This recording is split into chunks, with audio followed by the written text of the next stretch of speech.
Olá, sou o professor Adilson da Universidade Federal de Santa Catarina e hoje vou apresentar para vocês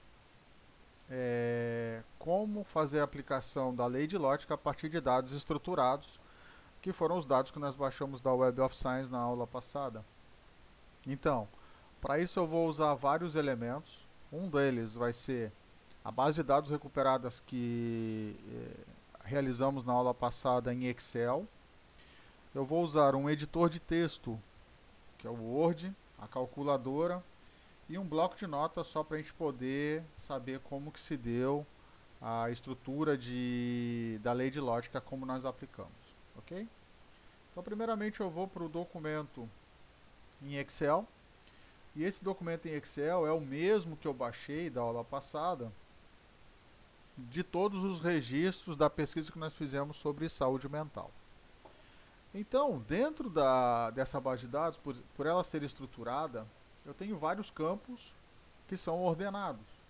E o campo de autoria, que é o que nós vamos utilizar para realizar a lei de lógica, é o campo AU, que é determinado como autor.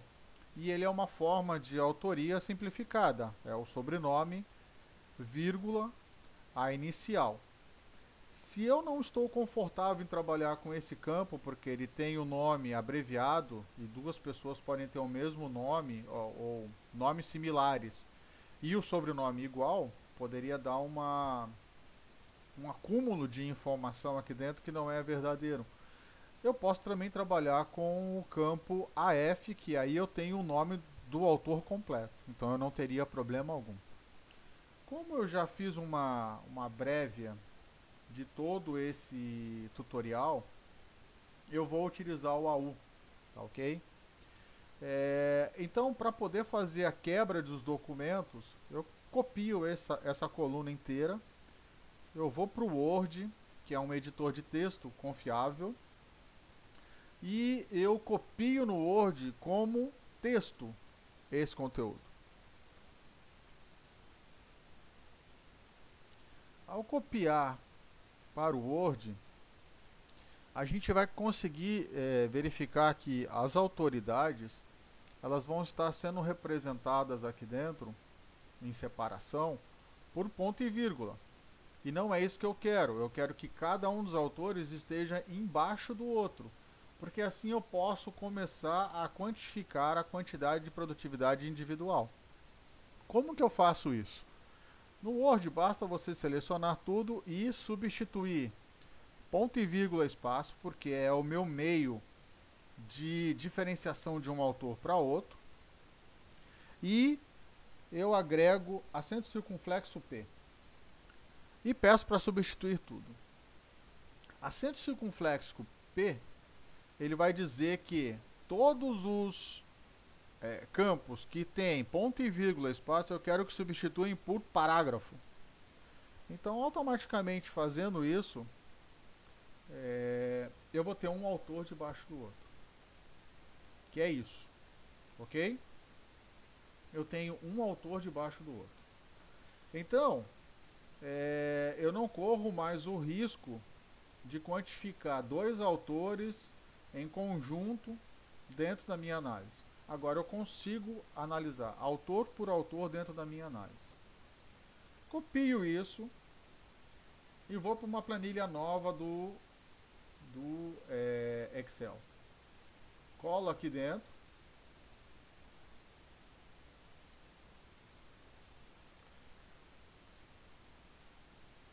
E feito a cola, eu vou usar uma coisa que o Excel ele faz, que é a contagem automática de documentos, a contagem automática de parâmetros que são iguais, que é a tabela dinâmica.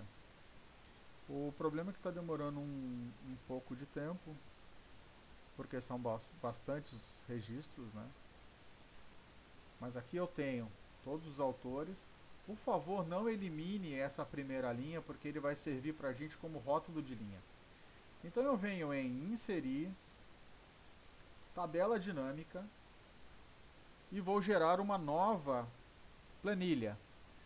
Clicando em AU, que é o meu rótulo de linha, ele vai me dizer quais são as minhas linhas, e ele vai me dizer quais são os valores. Claro que, Adilson, apareceram aqui ó, alguns campos que não estão ordenados. Como assim? Infelizmente, o sistema não é 100% perfeito. E ele não vai eliminar algumas coisas que aparecem como incongruência. Por exemplo, autores anônimos, valores que não deveriam aparecer aqui. Entretanto, é uma base de dados e a gente está fazendo com o sistema mais simples possível. Mas, se vocês notarem, eu já começo a quantificar a frequência dessas autoridades. Bom, feito isso, basta selecionar os valores e as autoridades e jogar para uma planilha, que foi o que eu fiz. Eu joguei para uma planilha em ordem decrescente de valores, no qual eu tenho as frequências de valores e mais a representação do autor. Claro que o que eu fiz foi realizar uma normalização desses dados para poder trabalhar com lógica. Bom, o segundo passo disso daqui é verificar, dentro dessa análise, qual é a lei de lógica para a nossa análise. Dentro de saúde mental, verificar os 20% de autores, quanto que eles publicam. É bem simples. Primeiro, eu tenho uma coluna de autoridades e a outra eu tenho coluna de frequência. Então, essa coluna eu tenho que representar os meus 20%. E essa coluna eu tenho que representar os meus 80%. Vai dar exato tudo isso? É provável que não. É provável que eu tenha os 20% de um lado, mas esses 20% vão ser responsáveis por 40%, 50% da produtividade. E pode ser que esses 20% seja até mais do que 80%. Isso é de área de conhecimento para área de conhecimento. Então, por um lado, o que eu tenho? Eu tenho uma soma de 35.496 autores. E por outro lado eu tenho uma outra soma que é a frequência disso daqui, que dá 54.175 somatórias de quanto cada autor produziu. Então aqui eu tenho a totalidade deles e desse outro lado eu tenho a totalidade de autoridades. Como que eu faço para saber os 20%? Muito simples. 35.496, isso eu tenho que sempre considerar que a minha primeira linha ela é um rótulo de linha, então eu não conto ela. Tudo bem? Vezes 20%. Ele vai me dar os 20%, 7.099. E a gente vai até o item 7.099.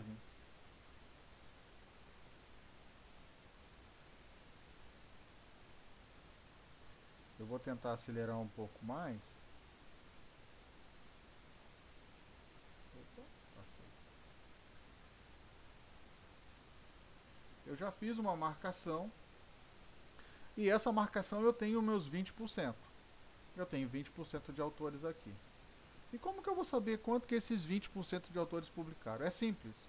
Basta selecionar a frequência que eu tenho e arrastar até o primeiro valor. Automaticamente aqui no canto, nós vamos ver que ele vai fazendo uma somatória. Dentro dessa somatória,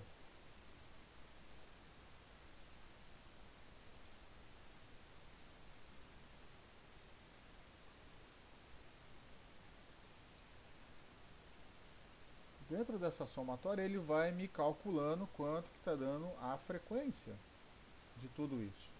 Então, por um lado eu tenho os 20% já consolidados, e por outro lado eu estou tendo a somatória de tudo isso. Demora-se um pouco porque são muitos registros, mas em mais alguns segundos nós temos toda a somatória. A somatória que eu tenho então são 23.979. Isso é a frequência total dos meus 20% de autores.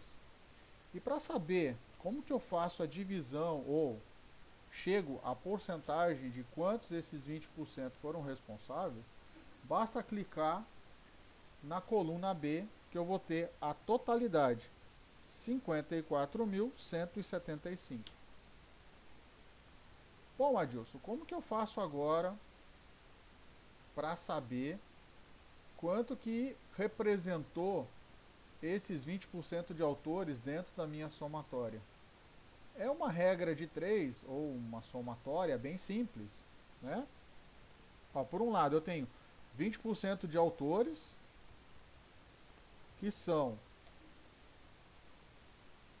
7.099 autores. E por outro lado, eu preciso saber quanto que eles publicaram. Então, dentro da minha análise, é bem simples. 29.799 dividido por 54.175 vezes 100. Eu tenho 44,26% é a minha quantificação do que esses 20% de autores foram responsáveis. Então, esses 20% de autores foram responsáveis por 44,26% da produtividade. Perfeito. Isso quer dizer o quê? Isso quer dizer a seguinte coisa, que cada um desses autores, em média, está publicando em torno de 3 a 4 artigos por autoridade, dentro desse contexto que nós analisamos. E isso não é pouco. Se a gente for analisar aqui, nós estamos utilizando um cálculo que é uma média, e a média é totalmente desproporcional. Eu posso ter valores extremamente altos, como eu posso ter valores extremamente baixos. Então, dentro de um cenário atual, em que mais pessoas têm acesso à produção e mais pessoas têm acesso à base de dados e à representação e até mesmo ser visível dentro da rede, digamos que 44% de produtividade não é uma coisa baixa, é uma coisa relativamente considerável. Não é baixa e nem é alta. Esdrúxulo seria se nós tivéssemos 20% de autores publicando 80% na atualidade. Ok? Então, essa é a primeira análise que nós podemos realizar, que é a análise dilótica. E para as próximas aulas, nós vamos ver Bradford e Zipf. Ok? Se puderem, fiquem em casa. Forte abraço a todos.